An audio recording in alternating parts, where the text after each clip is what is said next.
ይግቡ በ45000 ካሬ ሜትር ላይ ወደ ተንጣለለው የፊሶን ሪል ስቴት እንኳን ደህና መጣችሁ። ቤቶቻችን ተጠናቀዋል። ይምጡና ይረከቡ።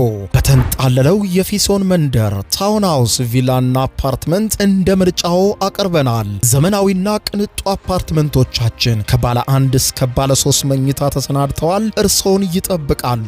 የከርሰ ምድር ውሃ፣ ለተለያዩ ፕሮግራሞች የሚሆን ሰፊ ቴራስ፣ 24 ሰዓት የማይቋረጥ ተጠባባቂ ጄኔሬተር፣ ሰፊና አስተማማኝ የመኪና ማቆሚያ፣ የደህንነት ካሜራ ጨምሮ ይሄ ቀረሽ የማይባል ዘመናዊና ቅንጡ አፓርትመንት። ምርጫው ቪላ ከሆነ ደግሞ የተሟላና በ340 ካሬ ሜትር ላይ ያረፈ በውስጡ 6 መኝታ ቤቶች፣ 7 መታጠቢያ ቤቶች፣ 2 ሳሎን፣ 1 ባህላዊና 1 ዘመናዊ ኩሽናዎችን በውስጡ ያቀፈ ቤትም አለን። ታውን ሃውስስ ቢሉ በፊሶን መንደር ምን ጠፍቶ 5 መኝታ ቤት፣ 6 መታጠቢያ ቤትን፣ 1 ባህላዊና 1 ዘመናዊ ኩሽና አካቶ በ190 ካሬ ላይ ያረፈ 2 መኪና ማቆም የሚያስችል ሰፊ ግቢ ያለው የፊሶን መንደር። ይምጡ፣ ዛሬውኑ የቤት ባለቤት ይሆኑ። በ0952 78 78 78 ወይም በ0952 79 79 79 ላይ ሃሎ ይበሉን። ፊሶን ሪል ስቴት የርሶ።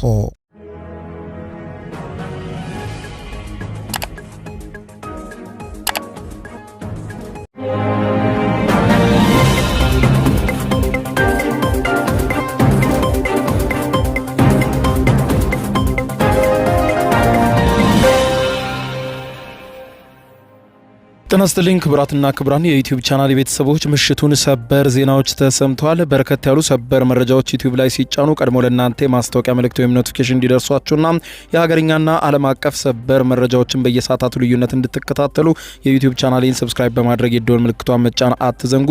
ወደ ሰበር መረጃዎቹ ዝርዝር ስናቀና በዛሬው ዕለት ኢራን ሚሳኤሎችንና ሰው አልባ በራሪ አውሮፕላኖችን ወይም ድሮኖችን በተባበሩት አረብ ኤሚሬትስ ላይ ተኩሳለች። የተባበሩት አረብ ኤሚሬትስ ምሽቱን ያወጣችውን መግለጫ በዝርዝር የማስደምጣችሁ ነው የሚሆነው። በቀጠናው ያለውንም ከባድ ውጥረት እንዲሁም ከዚህ ጋር በተያያዘ ደግሞ አሜሪካ እጅግ ያልተጠበቁ አስደንጋጭ ዜናዎችን ሰምታለች። ይኸውም የዶላር ዋጋ በእጅጉ ማሽቆልቆሉ ሲሰማ፣ በሌላ በኩል የአሜሪካ የስለላ ድርጅት ሲአይኤ ደግሞ የኢራንን የጦር አቅምና ትራምፕ የሆርሙዝ ወሽመጥን ዘግተው ቢቆዩም ለወራት ይህንን መቋቋም እንደምትችልና እንዲሁም ከምድር በታች ያሉ የሚሳኤል ማከማቻዎቿን ዳግም ኢራን አዲስ መክፈቷንና ሚሳኤሎችን እየሰራችና እንዲሁም ደግሞ የወደሙባትን በፍጥነት እየጠገነች መሆኑን ሲአይኤ ባወጣው የስለላ ሪፖርት አጋልጧል። ይህንም በአሜሪካ ውስጥ ከፍተኛ የሆነ መነጋገሪያ ሆኗል። ዝርዝሩን የማስደምጣችሁ ነው የሚሆነው። በሌላ በኩል ደግሞ ክቡራን አድማጮች በትግራይ ክልል መቀሌ ከተማ ያለውን ሁኔታ በተመለከተ በዝርዝር የማስደምጣችሁ ሰበር መረጃ አለ። ይኸውም የህዝባዊ ወያነ ሓርነት ትግራይ ህወሓት ሊቀመንበር የሆኑት ዶክተር ደብረጽዮን ገብረ ሚካኤል ራሳቸውን የትግራይ ክልል ፕሬዝዳንት ብለው መሾማቸው ይታወቃል። ባለፈው ማክሰኞ ይህንን ተከትሎ እንግዲህ በትግራይ ክልል አሁን ጊዜያዊ አስተዳደሩን ፕሬዝዳንት ሌተናንት ጀነራል ታደሰ ወረደ እያሉ ሌላ ፕሬዝዳንት መሾሙ አነጋጋሪ ሆኗል። ይህንን ተከትሎ ታዲያ ሌተናንት ጀነራል ታደሰ ወረደ በዛሬው ዕለት ለሚመጣው መዘዝ ሁሉ ተጠያቂ እነሱ ናቸው ሲሉ መግለጫ አውጥተዋል። ሌተናንት ጀነራል ታደሰ ወረደ በጉዳዩ ዙሪያ ምን አሉ? በዝርዝር የምታደምጡት ሰበር መረጃ ይኖራል። እስከ ፍጻሜ ቆዩ። ዝርዝሩን አድምጡ ግብዣይ ነው። ወደ መረጃዎቹ አለፍኩ። አብረን እንከታተለው። በቅድሚያም ኢራን በተባበሩት አረብ ኤሚሬትስ ላይ ጥቃት መፈጸሟ ተሰማ። የተባበሩት አረብ ኤሚሬትስ መከላከያ ሚኒስትር ዛሬ አመሻሹን ባወጣው ይፋዊ መግለጫ እንዳለው ከሆነ ከኢራን በኩል የተሰነዘረ አዲስ ዙር የከባድ መሳሪያና የድሮን ጥቃትን ተከትሎ 3 ሰዎች ላይ መጠነኛ ጉዳት መድረሱን ይፋ አድርጓል። ሚኒስትሩ በመግለጫው እንዳብራራው የሀገሪቱ የጸረ አየር መከላከያ ስርዓት ከኢራን የተተኮሱ 2 ባላስቲክ ሚሳኤሎችንና 3 ሰው አልባ በራሪ አውሮፕላኖችን ወይም ድሮኖችን በአየር ላይ እያሉ አግኝቶ ለማክሸፍ ችሏል ብለዋል። ሆኖም ሁሉም ጥቃቶች ሙሉ በሙሉ በተሳካ ሁኔታ መክሸፍ አለመክሸፋቸውን ሚኒስትሩ በግልጽ አላረጋገጠም። በመሆኑም ህብረተሰቡ ከተለያዩ የተተኮሱ መሳሪያዎች ስብርባሪዎች ራሱን እንዲያርቅና ርቆም እንዲቆይ ጥብቅ ማሳሰቢያ ሰጥቷል። የተባበሩት አረብ ኤሚሬቶች ከማንኛውም ሀገር በበለጠ ባለፉት 2 ወራት ውስጥ ብቻ ከኢራን የሚሰነዘሩ ተከታታይና ከባድ ጥቃቶችን እያስተናገደች ሲሆን ምንም እንኳን ሀገሪቱ ከአሜሪካና የኢራን የተኩስ አቁም ስምምነቶች ጅማሮ ጋር በማስተሳሰር ኤፕሪል 9 ላይ የአየር ክልሏ ከማንኛውም ስጋት ነፃ መሆኑን ብታውጅም ጥቃቶችን ማክሸፏን ግን አላቆመችም። የተባበሩት አረብ ኤሚሬትሶች መከላከያ ሚኒስትር በማህበራዊ ትስስር ገጹ አሁን አመሻሹን እንዳስታወቀው ከሆነ በማህበራዊ ትስስር ገጹ ላይ ባሰፈረው መረጃ ግልጽ የሆኑ የኢራን ጥቃቶች ከጀመሩበት ጊዜ አንስቶ እስካሁን ድረስ የሀገሪቱ መከላከያ ሚኒስትር በአጠቃላይ 551 ተከታታይ ባላስቲክ ሚሳኤሎችን 29 ክሩዝ ሚሳኤሎችንና 2263 ሰው አልባ በራሪ አውሮፕላኖችን ከጦርነቱ ጅማሮ ጊዜ ጀምሮ ተቋቁሟል። ከነዚህም ተከታታይ ጥቃቶች ጋር በተያያዘ እስካሁን የ3 ሰዎች ሕይወት ሲያልፍ 230 ሰዎች የዛሬውን ጨምሮ ጉዳት ደርሶባቸዋል። ይህ በተባበሩት አረብ ኤሚሬትሶች ላይ የተፈጸመው ጥቃትም የተሰማው የአሜሪካ ጦር በስትራቴጂካዊ የሆርሙዝ የባህር ወሽመጥ ውስጥ ከኢራን ኃይሎች ጋር ከባድ የተኩስ ልውውጥ ማድረጉን ካሳወቀ ከሰዓታት በኋላ ነው። ይህ ክስተት አንድ ወር ያስቆጠረውንና እጅግ ተሰባሪ የሆነውን የተኩስ አቁም ስምምነት ክፉኛ የፈተነው ሆኗል። የአሜሪካ ወታደራዊ እዝ ሴንትኮም ባወጣው መግለጫ እንዳለው ከሆነ በ3 የባህር ላይ መርከቦች ላይ ሊሰነዘር የነበረውን የኢራንን ጥቃት አክሽፌያለሁ ብሏል። በሌላ በኩል የኢራን መንግስታዊ ሚዲያዎች እንደዘገቡት የሀገሪቱ ኃይሎች በባህር ወሽመጥ ውስጥ የምትገኘውን ቄሸም ደሴት ላይ ከአሜሪካ ጋር የተኩስ ልውውጥ ማድረጋቸውንና በተጨማሪም ደግሞ ምሽት ላይ በምዕራብ ቴሄራን ከፍተኛ የፍንዳታ ድምጾችና ተከታታይ የመከላከያ ተኩሶች መሰማታቸውን ሚዲያዎቹ አክለው ዘግበዋል። የኢራን ውጭ ጉዳይ ሚኒስትር የአሜሪካን ጥቃት የተኩስ አቁም ስምምነቱን በግልጽ የጣሰ ነው ብሎታል።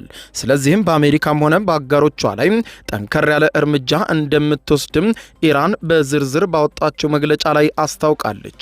ይህ በዚህ እንዳለ የተባበሩት አረብ ኤሚሬቶች ነዳጅ ጫኝ መርከቦቿን በድብቅ በሆርሙዝ ወሽመጥ በኩል ማሳለፏን ሮይተርስ አጋልጧል። የዜና ወኪሉ ሮይተርስ የኢንዱስትሪ ምንጮቹንና የመርከብ ጉዞ መረጃዎችን ዋቢ በማድረግ ያወጣው ዘገባ አመሻሹን እንዳሳየው ከሆነ አቡዳቢ ናሽናል ኦይል የተሰኘው ኩባንያ በ4 መርከቦች የተጫነውን 6 ሚሊዮን በርሜል ድፍድፍ ነዳጅ ከኢራን ደብቆ አጓጉዟል። ጭነቱ ከሆርሙዝ ወሽመጥ ከወጣ በኋላ በ3 መንገዶች ተጓጉዞ ሊሆን እንደሚችል ዘገባው ያስረዳል። የመጀመሪያው አማራጭ ነዳጁ ከአንድ መርከብ ወደ ሌላ መርከብ በማዛወር በኋላ ላይ ደግሞ ወደ ደቡብ ምስራቅ እስያ የነዳጅ ማጣሪያ እንዲሄዱ ማድረግ ችሏል። ሁለተኛው በኦማን ውስጥ እንዲከማቹ ማድረግ ሲሆን፣ ሶስተኛው ደግሞ በቀጥታ ወደ ደቡብ ኮሪያ የነዳጅ ማጣሪያዎች እንዲጓዙ ማድረግ ነው። መርከቦቹ በኢራን ኃይሎች የመታየት ዕድላቸውን ለመቀነስ ሲሉ ጉዞ የሚያደርጉት የመርከብ መለያ መረጃን የሚያስተላልፉ መሳሪያዎቻቸውን ሙሉ በሙሉ አጥፍተው እንደሆነ ዘገባው ጠቅሷል። ኢራን በአሜሪካ ማዕቀብ የተጣለበትን ነዳጇን ለማጓጓዝ የምትጠቀመውም ላለፉት ረጅም ዓመታት ይህንን ዘዴ ነበር። የኢራን ጦርነት ከተጀመረ ወዲህ የኤሚሬቶቹን ነዳጅ አምራች ኩባንያ በአንድ ቀን ውስጥ ወደ ውጭ የሚልከው ምርት ብዛት ከ1 ሚሊዮን በርሜል በላይ ቀንሶበታል። ከዚሁ ጦርነት ጋር ተያይዞ አሜሪካ በዛሬው ዕለት ያልተጠበቁ መረጃዎችን ሰምታለች። በአሜሪካና በኢራን መካከል ውጥረቱ እየተባባሰ ባለበት በአሁኑ ሰዓት የአሜሪካ ዶላር ዋጋ መዳከሙ ነው አሜሪካውያንን ያስደነገጠው። በአሜሪካና በኢራን መካከል ዳግም ግጭት ማገርሸቱን ተከትሎ የአሜሪካ መገበያ ገንዘብ የሆነው የአሜሪካ ዶላር የአቅሙ መዳከሙን ነው ሮይተርስ የዘገበው። ኢራን በአሜሪካ መርከቦች ላይ፣ አሜሪካ ደግሞ በኢራን መርከቦች ላይ ጥቃት መፈጸማቸውን ተከትሎ ነው ዶላር ላይ መዳከም በዛሬው ዕለት የታየው። ቢሆንም ግን ፕሬዚደንት ትራምፕ በሁለቱ ሀገራት መካከል የተደረሰው የተኩስ አቁም አሁንም አለማብቃቱን በመግለጽ ገበያው እንዲነቃቃ ለማድረግ እየሞከሩ ነው። በጦርነቱ ምክንያት አቅሙ የወረደው የአሜሪካ ዶላር ትናንትና በተካሄደው ግጭት ሰበብ ደግሞ ተጨማሪ ቅናሽ አሳይቷል። እንዲሁም በነዳጅ ዋጋ ላይ መጠነኛ ጭማሪም ተከስቷል። በዚህ ምክንያትም ዋነኛው የነዳጅ ግዢ መገበያ የሆነው ዶላር በገበያ ላይ ያለው ዋጋ ከሌሎች ዋና ዋና ገንዘቦች አንጻር በ0.14 በመቶ ቅናሽ አሳይቷል። በተቃራኒው የጃፓኑ የን፣ የአውሮፓ ዩሮና የብሪታንያው ፓውንድ ጭማሪ አሳይተዋል። በዚህም ዩሮ በ0.16 በመቶና በ0.26 በመቶ ጭማሪ በማሳየት የገበያው ላይ ጥንካሬ እንዳሳዩም ተመልክቷል። ይህም ለአሜሪካ አሳሳቢ ዜና ሆኗል። በሌላ በኩል ደግሞ የአሜሪካው የስለላ ቢሮ ሲአይኤ ያወጣው አስፈሪ ሪፖርት ነው። ይህ ውጥረት በከፍተኛ ደረጃ እየተባባሰ ባለበት በዚህ ወቅት አሜሪካን በኢራን ላይ የጣለችውን የባህር ላይ እገዳ ምን ያህል ውጤታማ ነው የሚለው ጉዳይ አነጋጋሪ ሆኖ ሰፊ ትንተና ተሰርቶበታል። ዘ ዋሽንግተን ፖስት ከተለያዩ የመረጃ ምንጮቹ አገኘሁት ያለውን መረጃ ይፋ ያደረገ ሲሆን ጉዳዩ ዙሪያ ቅርበት ያላቸውን ታዋቂ ግለሰቦችንና ባለስልጣናትን መረጃ ያገኘ ሲሆን የአሜሪካ የስለላ ሪፖርቶችን ከሲአይኤ ማግኘቱንም አመልክቷል። ኢራን የአሜሪካ የባህር ላይ እገዳ ለተጨማሪ 3 ወይም 4 ወራት በላይ ተቋቁማ መቆየት የሚችል ኃይል እንዳላት የአሜሪካው የስለላ ቢሮ ሲአይኤ የመረጃ ምንጮች እንዳረጋገጡ አመልክተዋል። ይህ መረጃም ፕሬዝዳንት ትራምፕ ኢራን ጦርነቱን በአስቸኳይ እንዲያበቃ ትፈልጋለች በማለት የሰጡትን ዜና በተመለከተ ሐሰተኛ እንዲሆን አድርጎታል። ሲአይኤ የስለላ መረጃዎች እንዳረጋገጡት ከሆነ ኢራን ለሚቀጥሉት 3 እና 4 ወራት ይህንን አሁን አሜሪካ የዘጋችበትን መንገድ ተቋቁማና ጦርነቱ ቢጀመርም በከፍተኛ ሁኔታ የመከላከል አቅም እንዳላት ያሳየ የስለላ ሪፖርት ነው የወጣው። የስለላ ሪፖርቱ እንደሚለው ከሆነ ኢራን አሁንም ቢሆን ከፍተኛ መጠን ያለው የባላስቲክ ሚሳኤል አቅም ክምችት እንዳላትና በተለይም የአሜሪካው ፕሬዝዳንት ዶናልድ ጄ ትራምፕ አጠፋነውና ደመሰስነው ከሚሉት እጅግ በጣም ከፍተኛ የሆነና የላቀ ኃይል ኢራን እንዳላት የስለላ ቢሮው ሲአይኤ አረጋገጥኩ ብሏል። ኢራን በአሁኑ ሰዓት የተዘጉና የወደሙ ሚሳኤል ማምረቻ ተቋሞቿን እንደ አዲስ መክፈቷን የዘገበው ይሄው የሲኤንኤን የመረጃ ምንጮችና የሲአይኤ የመረጃ ቋቶች እንደሚያሳዩት ከሆነ ኢራን የተበላሹባትን ሚሳኤሎች ውስጥ ከፊሉን ለመጠገን ከመሬት በታች ያሉ ማከማቻዎቿን ዳግም የከፈተች ሲሆን በጦርነቱ ሲጀመርም በግማሽ የተሰሩ የነበሩ አዳዲስ ሚሳኤሎችን ገጣጥሞ ለመጨመር መቻሏን አንድ የአሜሪካ ባለስልጣን አረጋግጠዋል። ይህ የአሜሪካ የስለላ ድርጅት የሲአይኤ መረጃ ፕሬዝዳንት ዶናልድ ጄ ትራምፕ ሚሳኤሎቻቸውን በአብዛኛው ወድመዋል ያላቸውም ምናልባት ከነበራቸው 18 ወይም 19 በመቶ ብቻ ነው ሲሉ ከሰጡት ጋር በተቃራኒ የሆነና ኢራን 70 በመቶ የሚሆነው አቅሟ ምንም እንዳልተነካ በይፋ ተገልጿል። ኢራን ይህንን የኢኮኖሚ ማዕቀብና ማነቆ ለመቋቋም ከተጠቀመችባቸው ስልቶች መካከል ነዳጅን በባህር ላይ የሚያንሳፍፉ ግዙፍ ታንከሮች ላይ ማከማቸትና ከዘይት ጉድጓዶች የሚወጣውን ምርት መጠንም በመቀነስ ጉድጓዶቹ እንዳይበላሹ ማድረግ ይገኝበታል። ኢንዲፔንደንት ጋዜጣ ባለፈው ወር እንደዘገበው ከሆነ ኢራን ለቻይና ገበያ የሚቀርብ የ120 ቀናት የነዳጅ ክምችት በባህር ላይ አላት። በተጨማሪም ሪፖርቱ ኢራን ነዳጅን በየብስ በጭነት መኪኖችና በባቡር መስመር በማድረግ በማዕከላዊ እስያ በኩል በኮንትሮባንድ መንገድ በማጓጓዝ ለኢኮኖሚዋ ደጀን ልትፈጥር እንደምትችልም ይፋ አድርጓል። ይሁን እንጂ የነጩ ቤተ መንግስት ቃል አቀባይና አና ኬሊ ለዋሽንግተን ፖስት የዜና ወኪል እንደነገሩት ኢራን በአሜሪካ የባህር ላይ እገዳ ምክንያት በቀን ግማሽ ቢሊዮን የአሜሪካን ዶላር እያጣች ትገኛለች፣ ዋጋ እያስከፈልናቸው ነው ሲሉ ዝተዋል። ሌላኛው አንድ የአሜሪካ ባለስልጣን ደግሞ በበኩላቸው የፕሬዝደንቱ እገዳ በኢራን ኢኮኖሚና ጦር ላይ እውነተኛና ተደራራቢ ጉዳት እያደረሰ መሆኑን ገልጸው ንግድን እንደቆረጠ በተለይም ደግሞ ገቢን እንዳሽመደመደና የስርዓቱን ኢኮኖሚ ሙሉ በሙሉ እያንገራገጨው ነው ብለዋል። ባለስልጣኑ አክለውም የኢራን ጦር ክፉኛ ተዳክሟል፣ የባህር ኃይሏም ወድሟል፣ መሪዎቿ ተደብቀዋል፣ የቀረው ነገር ቢኖር አገዛዙ አስቀድሞ የተሸፈነበት ጦርነትን ለማራዘም ሲል የራሱን ሕዝብ ለማስራብ እንዲሁም የሲቪሎችን ስቃይ ለማሳየት ነው ብሎታል። ነገር ግን የአሜሪካ ባለስልጣን ኢራን እንደተዳከመች እንዲህ መሳይ መግለጫዎችን ከፕሬዝደንቱ ጀምሮ ቢሰጡም የአሜሪካ የራሷ የስለላ ድርጅቶች ሪፖርቶች ግን እንደሚገልጹት ከሆነ ኢራን አሁንም እንደታጠቀችና 70 በመቶ ኃይሏ ሳይነካ እንዳለ ነው። ወደ ባህር ላይ ህግጋትና የንግድ እንቅስቃሴ ስንመለስ ሁኔታው ይበልጥ ውስብስብ እየሆነ መምጣቱን መገናኛ ብዙሃን ይዘግባሉ። ሎይድስ ሊስት ኢንተለጀንስ የተባለው ታዋቂ የባህር ላይ የንግድና ትራንስፖርት መረጃ ተቋም ሐሙስ ዕለት እንዳረጋገጠው ኢራን የሆርሙዝ ባህረ ወሽመጥን ማለፍ የሚፈልጉ መርከቦችን ለመቆጣጠር ለማጣራትና ቀረጥ ለማስከፈል የሚያስችል አዲስ የመንግስት ኤጀንሲ አቋቁማለች። የፋርስ ባህረ ሰላጤ የባህር ወሽመጥ ባለስልጣን የተባለው ይህ ኤጀንሲ በወሽመጡ ለሚያልፉ መርከቦች ፈቃድ የመስጠት ብቸኛ ህጋዊ ባለስልጣን አድርጎ ራሱን ሾሟል። ይህ የኢራን እርምጃ በዓለም አቀፍ የንግድ ማህበረሰብ ዘንድ ከፍተኛ ስጋትን የፈጠረ ሲሆን በመቶዎች የሚቆጠሩ የንግድ መርከቦች በፋርስ ባህረ ሰላጤ ውስጥ ታግተው ወደ ክፍት ውቅያኖስ መውጣት አልቻሉም። ይህ ብቻም አይደለም። የቻይና ዜጎች በሚያሽከረክሯትና በማርሻል ደሴቶች በተመዘገበች አንድ የነዳጅ ጫኝ መርከብ ላይ በወሽመጡ አቅራቢያ ጥቃት ተፈጽሟል። ቻይና የባህር ወሽመጡ ቢዘጋም ከኢራን ነዳጅ ማስገባቷን የቀጠለች ቢሆንም ከሀገሪቱ ጋር ግንኙነት ባለው መርከብ ላይ ጥቃት ሲፈጸም ይህ የመጀመሪያው ነው። የቻይና ውጭ ጉዳይ ሚኒስትር ጥቃቱን ተከትሎ ከፍተኛ ስጋቱን የገለጸ ሲሆን በመርከቧ ላይም በነበሩ ሰዎች ላይ የደረሰ የህይወት መጥፋት ወይም የመቁሰል አደጋ ግን አለመኖሩን አሳውቋል። በተያያዘ ዜናም በሚያዝያ ወር አጋማሽ የሆርሙዝ ባህር ወሽመጥን አቋርጣ የወጣች አንዲት የነዳጅ ጫኝ መርከብ 1 ሚሊዮን በርሜል ድፍድፍ ነዳጅ ይዛ በዛሬው ዕለት ደቡብ ኮሪያ የባህር ዳርቻ ላይ ደርሳለች። ባለፈው ዓመት ከ60 በመቶ በላይ ድፍድፍ ነዳጇን በዚሁ የባህር ወሽመጥ በኩል ያስገባችው ደቡብ ኮሪያ የነዳጅ አቅርቦቷ መስተጓጎሉን ተከትሎ የቤንዚንና የሌሎችም የነዳጅ ውጤቶች ዋጋ ላይ ከፍተኛ የሆነ ጭማሪ ታይቶ ነበር። የዓለም አቀፍ የባህር ላይ ሕግ ባለሙያዎች እንደሚሉት ኢራን መርከቦችን ለማጣራትና ቀረጥ ለማስከፈል የምታቀርበው ጥያቄ ዓለም አቀፍ ሕግን የጣሰ ነው በማለት ቢከራከሩም ኢራን ግን ይህንን በተመለከተ አዲስ የመንግስት ቢሮ ማዋቀሯንና ለዚህ የመንግስት ቢሮ ሁሉም መርከቦች ከዚህ በኋላ እየገበሩ የሚያልፉበትን አሰራር በከፍተኛ ሁኔታ መንደፏንና ለዚህም ቢሮ ማቋቋሟ ነው የተዘገበው። ኢራን በወሳኙ የባህር መተላለፊያ ሆርሙዝ በኩል የሚያልፉ መርከቦችን የምትቆጣጠርበትና ታክስ የምታስከፍልበት የመንግስት መስሪያ ቤት ለብቻ ማቋቋሟም ተዘግቧል። በአሜሪካና እስራኤል ጥቃት ከተፈጸመባት በኋላ ሆርሙዝን ሙሉ በሙሉ የዘጋችው ኢራን በወሽመጡ ላይ ያላትን ቁጥጥር ህጋዊ ቅርጽ እያስያዘችው ሲሆን ከዚህ በፊትም በመተላለፊያው የሚጓዙ መርከቦችን ታክስ የምታስከፍልበት ረቂቅ ህግ ማዘጋጀቷም ተገልጾ ነበር። አሁን ደግሞ በወሽመጡ የሚደረጉ ጉዞዎች የሚፈቅድና ክፍያዎችን የሚሰበስብ የመንግስት ኤጀንሲ መቋቋሙን ሎይድስ ሊስት ኢንተለጀንስ የተሰኘው የመርከብ ጉዞ ዳታ ተቋም ማስታወቁን የዜና ወኪሉ አሶሺየትድ ፕሬስ ዘግቧል።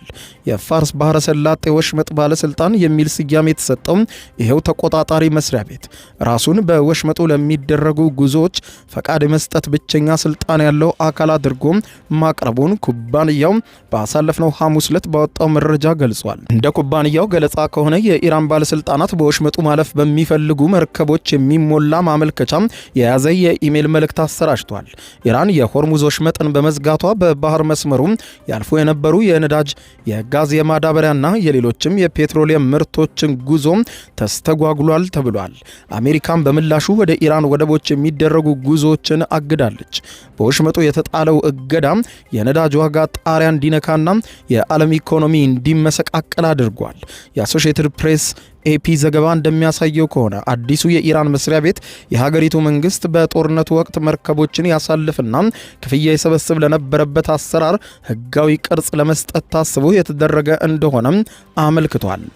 በዲፕሎማሲውና በጦርነቱ መሃል ሲኤንኤን ባገኘውና ባሰራጨው ልዩ የድምፅ ቅጂ መረጃ ደግሞ የኢራን አብዮታዊ ዘብ የባህር ኃይል ዓለም አቀፍ መርከቦች ከአሜሪካ የጦር መርከቦች እንዲርቁ ሲያስጠነቅቅ ተሰምቷል። በዓለም አቀፍ መርከቦች ለአስቸኳይ ግንኙነት በሚያገለግለው የሬዲዮ ድግግሞሽ ወይም ቻናል 16 በተላለፈው በዚሁ የድምፅ መልእክት ላይ አንድ የኢራን ደህንነት ባለስልጣን ለደህንነታችሁ ስትሉ በሙሉ ከጦር መርከቦቹ ማለትም ከአሜሪካ የጦር መርከቦች ቢያንስ የ10 ማይል ራቆም ከፍተኛ ጦርነት ሊከፈት ነው ሲሉ የኢራን የጦር አዛዥ በራዲዮ ስርጭቱ በሆርሙዝ ቀጠና ለሚገኙ በሙሉ የንግድ መርከቦች ሲያውጁ ተሰምተዋል። ለደህንነታችሁ ስትሉ ከአሜሪካ የጦር መርከቦች ቢያንስ 10 ማይል ርቀት ላይ እንድትጠብቁ እንመክራለን፣ ምክንያቱም የተለያዩ ጥቃቶች ሊከፈቱ ነው ብለዋል። አንድ የባህር ላይ ኢንዱስትሪ ምንጭ ለሲኤንኤን እንደነገሩት በትናንትናው ዕለት ሐሙስ ኢራናውያን በሰሜናዊ የባህር ወሽመጥ ክፍል የነበሩ መርከቦችን በሙሉ ወደ ታች ወደ ዱባይ አቅጣጫ እንዲጠጉ አዘው የነበረ ሲሆን ሁሉም መርከቦች ይህንን ትዕዛዝ ፈጽመው ሄደዋል።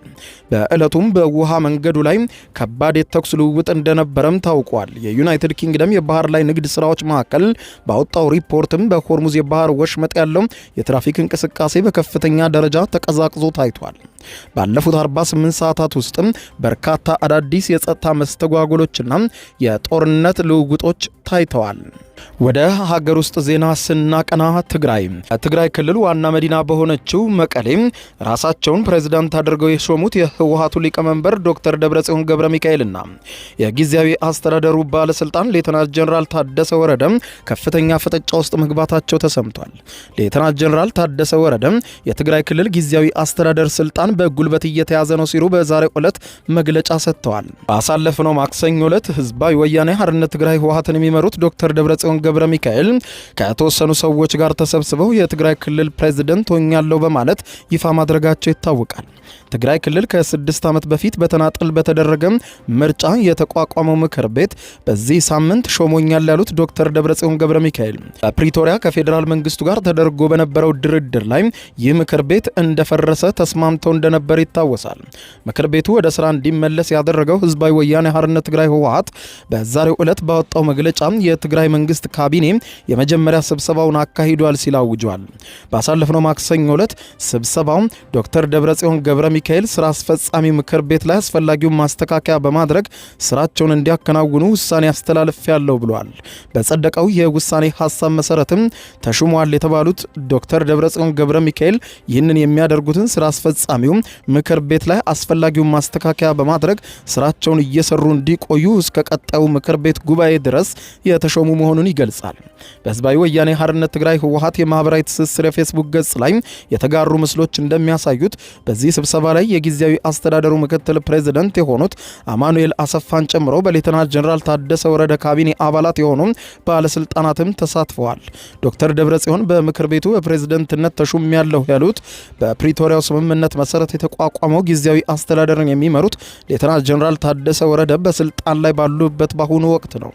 ፌዴራል መንግስት የ2 ዓመቱን ጦርነት ያስቆመውን የግጭት ማቆም የፕሪቶሪያ ስምምነትን አፍርሷል በማለት የሚከሰው ህዝባዊ ወያኔ ሓርነት ትግራይ ህወሓት በዚህ የተነሳ ጊዜያዊ አስተዳደሩ መፍረሱን ይገልጻል። የፌዴራል መንግስት ስለ ክስተቱ እስካሁን ድረስ የህወሓትን ውሳኔም ሆነ የክልሉን ምክር ቤት ወደ ስራ መመለስም ይሁን የህወሓት ራሱን መሾምን በተመለከተ በይፋ አስተያየት አልሰጠም። በዚህ ወር መጀመሪያ በፌዴራል መንግስት የስልጣን ቆይታቸው በ1 ዓመት የተራዘመላቸው ፕሬዝዳንት ታደሰ ወረደ በበኩላቸው ዛሬ ባወጡት መግለጫ ካቢኔው መሰብሰቡን ተቃውመዋል። ፕሬዝዳንት ታደሰ ወረደ በጽህፈት ቤታቸው የማህበራዊ ትስስር ፌስቡክ ገጽ ላይ ባሳተሙት መግለጫቸው ተመርጠናል የሚሉ አንዳንድ አካላት ዛሬ በክልሉ ጊዜያዊ አስተዳደር የካቢኔ ስብሰባ አዳራሽ የካቢኔ ስብሰባ ጀምረዋል ብለዋል። የካቢኔ ስብሰባው እየተካሄደ ያለው በጸጥታ አካላት ጥበቃ እየተደረገ መሆኑንም ገልጸዋል።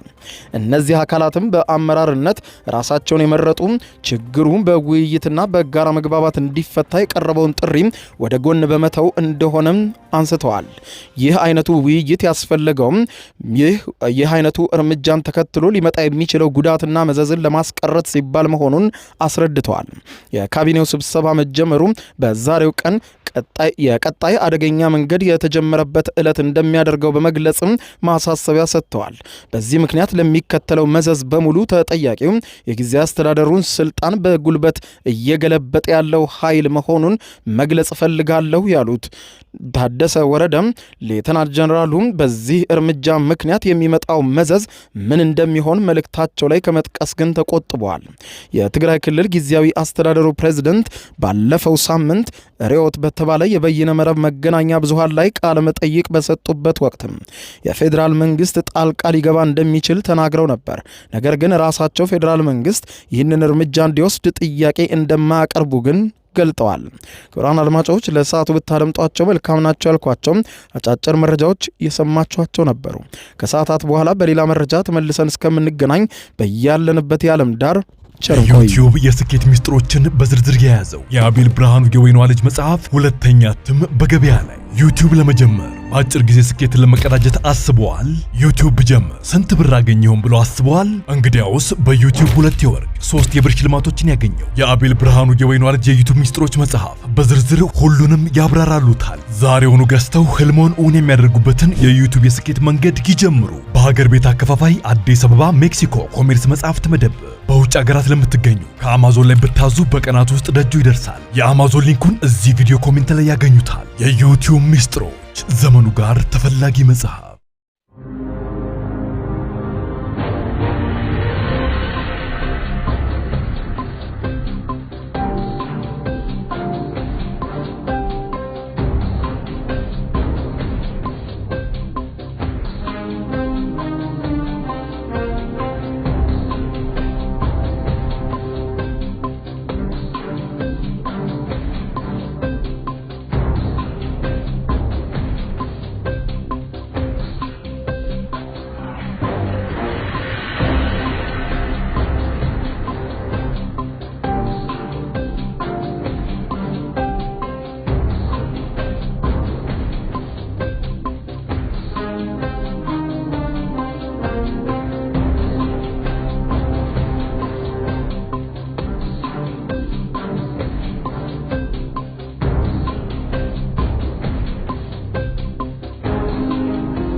ይግቡ።